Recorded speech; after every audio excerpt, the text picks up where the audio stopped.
Marc Paul-Alain Dutroux. One of Brussels' most evil sadistic serial killers, was able to expose the flaws in Belgium's law enforcement and court system in the 1990s. His murder case was mishandled so badly by the police and their investigators and city prosecutor it caused a public outcry. Belgium had to overhaul its country's law enforcement organizations. He was found guilty and convicted of rape, child molestation, kidnapping, torture and murders of 5 victims, and sentenced to life in prison on June 22, 2004. On this episode of Radio Mind, we will be looking into the case of Marc Dutroux, known as the Silent Heart of Darkness. If you enjoy this type of content, become a subscriber and hit the notification bell. This will alert you on any new videos that I upload about the latest unknown maniac that you may not have heard of from around the world.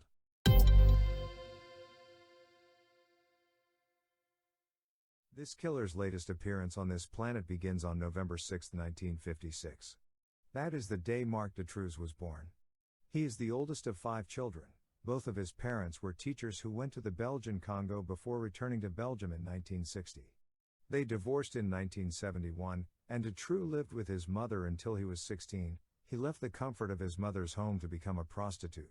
While living on the street as a prostitute, he met his first wife when he was 19 years old. They had 2 kids together. In 1983, he divorced her.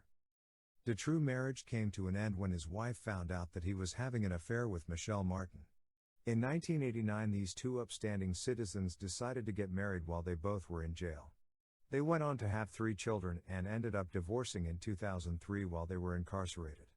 Dutroux was able to become an electrician but soon found himself unemployed because of his criminal background. The man fell in love with the criminal lifestyle, which included vehicle theft, muggings, and drug dealing. His arrest record is extensive. Some would say he's the archetypal of a sociopath.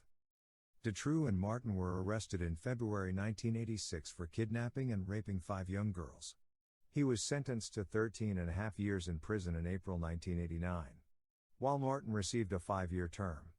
After serving just over 3 years in prison and displaying outstanding behavior, he was released on parole in April 1992. After Dutroux was released on parole, the parole board received a warning letter from his mother to the prison director. He was able to receive a government pension after he persuaded a psychiatrist that he was handicapped due to being in prison. The doctor also gave him sleeping pills and sedatives, which he would later use to calm his young victims. Within a few years of getting out of prison, Dutroux was able to save up enough money from his government pension to purchase 7 homes. Most of them were vacant. He used 3 of the vacant homes to torture the young females he abducted. Somehow he was able to construct a hidden room in the basement resembling a dungeon in one of the houses he owned in Marcinelle. Within the dungeon basement room he had built a cage that was 7 feet long, less than 3 feet broad and 5.38 feet high, hidden behind a huge concrete door disguised as a shelf. These are the events that took place alleged by the prosecutor, described in some detail.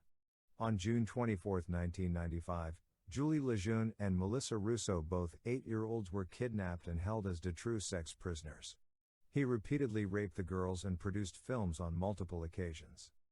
Not too long after kidnapping the other young girls, Dutroux and his accomplice Michel Lelièvre, who was a heavy drug user and was being fed narcotics as payment to help him carry out his egregious crimes, kidnapped Marshall, 17, and 19-year-old Ephilem Brex on August 22, 1995, who were on a camping trip in Ostend.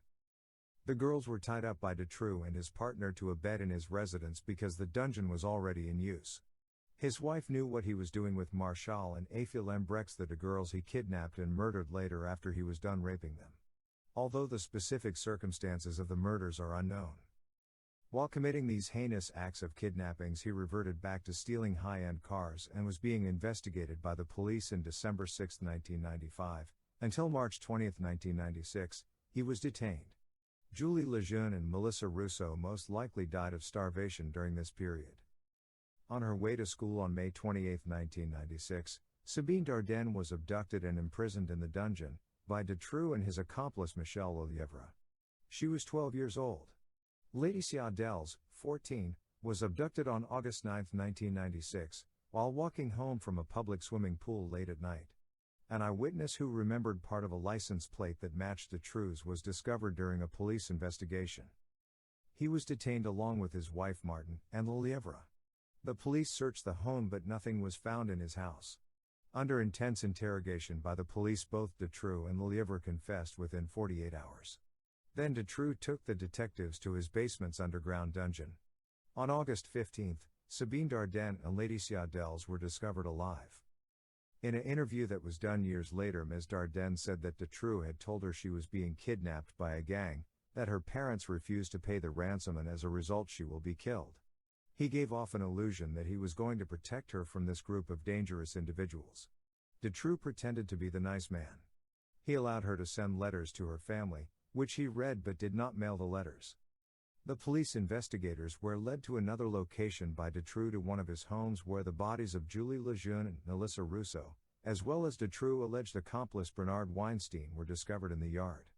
The two girls died of hunger according to an autopsy. He also tortured his accomplice Weinstein's by squeezing his testicles until he revealed a money stash that he had hidden from Dutroux. After which he was drugged and buried alive. He said he killed Weinstein because he had neglected to feed the girls during his detention. He had also given up another location to the police where to find the bodies of Marchal and Étienne Lambrex.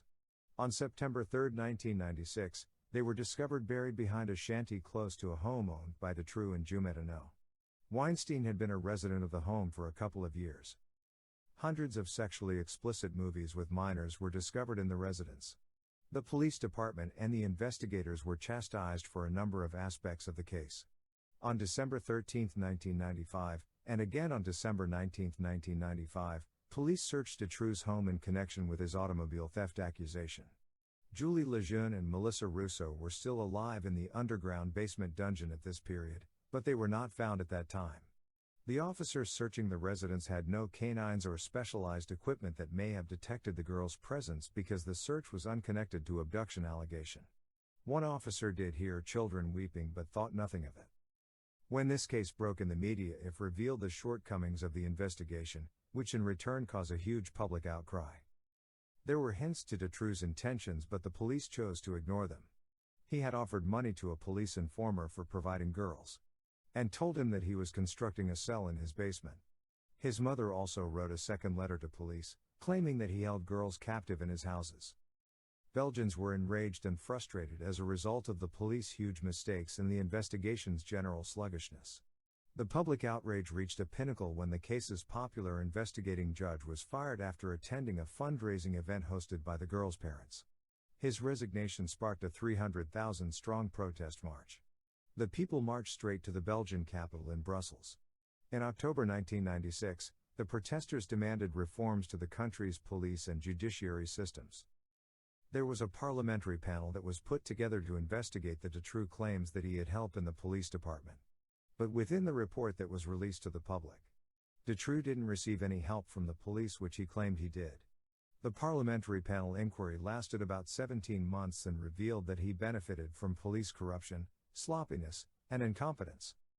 In April 1998, public outrage erupted once more when they found out Dutroux escaped. He managed to get an upper hand on one of the guards and take his gun. He was able to flee while being transported to a courthouse without restraints. A few hours later, he was apprehended. As a result, the Minister of Justice, the Minister of the Interior, and the Chief of Police all resigned. Dutroux was sentenced to 5 years in prison in 2000 for intimidating a police officer during his escape. In 2002, he was sentenced to additional 5 years in prison for unrelated offenses.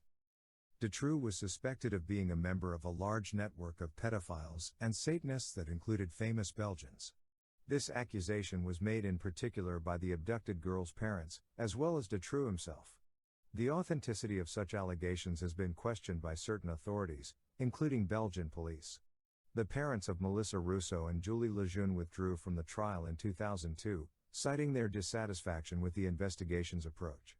Sabine Dardenne, at 19 years old, did her first press interview in 2003. She claimed that she believed Dutroux acted alone based on her observations during her 79-day imprisonment. The trial for Dutroux began on March 1, 2004, 7.5 years after his arrest. It was a jury trial, and up to 450 witnesses were summoned to testify. The trial was held in Arlon, the Belgian region of Luxembourg's capital, where the investigations took place.